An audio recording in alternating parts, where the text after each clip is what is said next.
तो hi friends. तो हम लोगों ने पुष्प सज्जा के इतिहास और महत्व के बारे में पिछले टॉपिक में पढ़ा था कि पुष्प सज्जा है क्या और इसकी क्या महत्व है और इसके पुष्प सज्जा के महत्व के बारे में हम लोग पढ़ा और उसके इतिहास के बारे में पढ़ा। तो अब इस टॉपिक में हम पढ़ने वाले हैं पुष्प सज्जा के प्रकार। तो इस वीडियो में देखिए हम पुष्प सज्जा के प्रकार के बारे में समझते हैं कि पुष्प सज्जा कितने प्रकार की हैं। ठीक है, तो देखिए दोस्तों, प्लीज मेरे इस वीडियो स्टार्ट होने से पहले आप मेरे चैनल को प्लीज सब्सक्राइब जरूर कीजिए। आपका एक सब्सक्राइबर मेरे लिए बहुत बहुत उपयोगी है। ठीक है, तो चलिए पुष्प सज्जा के प्रकार के बारे में हम लोग समझते हैं कि पुष्प सज्जा जो है यह 3 प्रकार की होती है। ठीक है, पुष्प सज्जा के प्रकार कितने हैं? तो 3 है। पहला परंपरागत शैली पुष्प सज्जा को हम किस प्रकार से करते हैं? परंपरागत शैली के माध्यम से करते हैं। दूसरा विदेशी शैली, मतलब विदेशी शैलियों के अनुसार। और तीसरा आधुनिक शैली। तो ये आप तीनों टॉपिक जरूर याद कीजिएगा, ये एग्जाम में जरूर पूछता है कि पुष्प सज्जा कितने प्रकार की होती है। तो पुष्प सज्जा समानतः 3 प्रकार की होती है, परंपरागत शैली, विदेशी शैली और आधुनिक शैली। ठीक है, तो इन तीनों शैलियों के बारे में समझते हैं कि परंपरागत शैली है क्या। पहली शैली हम समझते हैं परंपरागत शैली। तो इसको हम क्या करते हैं? इसको हम कहते हैं इंग्लिश में ट्रेडिशनल स्टाइल।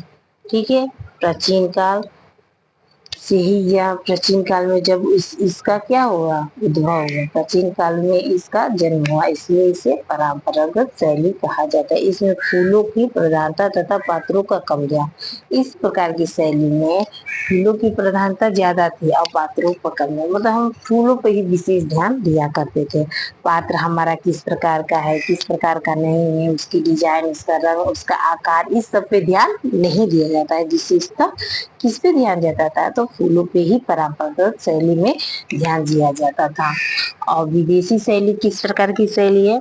तो देखिए, जो विदेशी शैली है, यह विदेशी जो शैली है इस पे हम लोग समझ लेते हैं। तो पहले हम लोगों ने समझा परंपरागत शैली। परंपरागत शैली में हम प्राचीन काल में ये शैली, इसको कहा जाता है प्राचीन काल की शैली। ठीक है, और इसमें फूलों की प्रधानता होती है, पात्रों के ऊपर कम ध्यान दिया जाता है। अब हम दूसरा नंबर टॉपिक पढ़ने जा रहे हैं।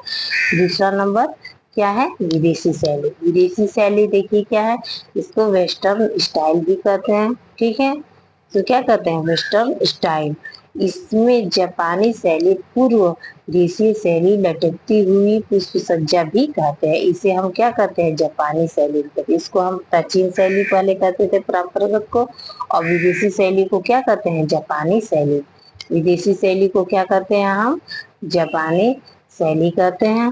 ठीक है, इसे देशीय शैली, लटकती हुई पुष्प सज्जा भी कहते हैं।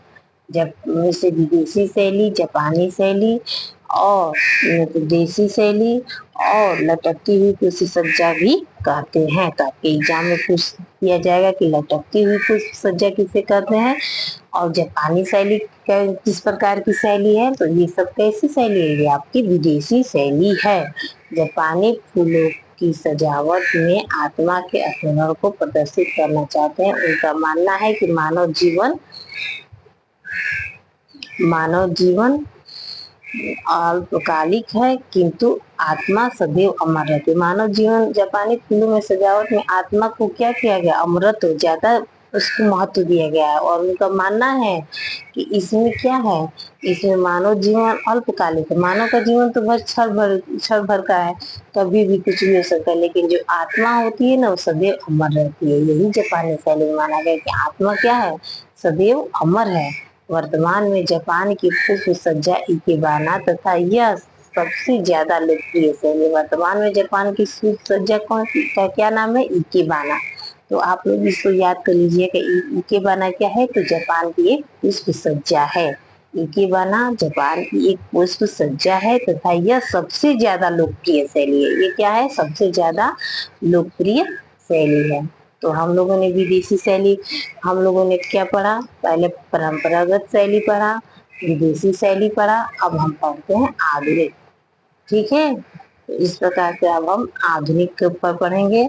तो आधुनिक जो शैली है आपका समानतः आधुनिक शैली जो है इस प्रकार इसमें ज्यादा हमको पढ़ना नहीं है, ये आधुनिक में अब जो आधुनिक चलेगा और ये आपका आधुनिक शैली है। तो अब हम लोग देखते हैं ई के बाने का प्रकार। ठीक है, ई के बाने का प्रकार। तो इसमें देखिए ई के बाना के प्रकार में क्या बताया गया है।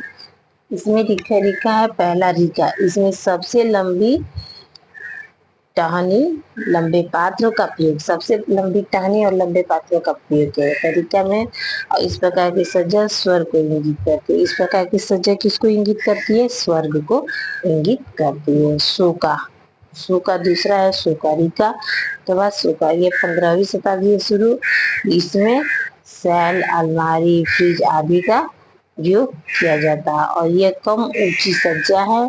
इसके आधार पर त्रिकोण आकृति औपचारिक संकुलों का प्रयोग किया जाता है। तो इस प्रकार से हम लोग अब देखते हैं मोरीबाना। मोरीबाना और नाजीरे, ये आपके एग्जाम में आता है। मोरीबाना और नाजीरे इम्पोर्टेंट है, इसको समझ लीजिए। देखिए मोरीबाना क्या है, तो मोरीबाना चौड़े व उथले और फूलदार का प्रयोग होता है। मोरीबाना में चौड़े और उतले फूलदार का प्रयोग होता है। पिन होल्डर की सहायता से रेखाओं का प्रयोग, अधिक और सज्जा स्वतंत्र होती है। अधिक और सज्जा क्या हो जाती है, स्वतंत्र होती है। अब आते हैं नजीरे, लंबे आकार के फूलदार। तो नजीरे में क्या होते हैं, लंबे आकार के फूलदार।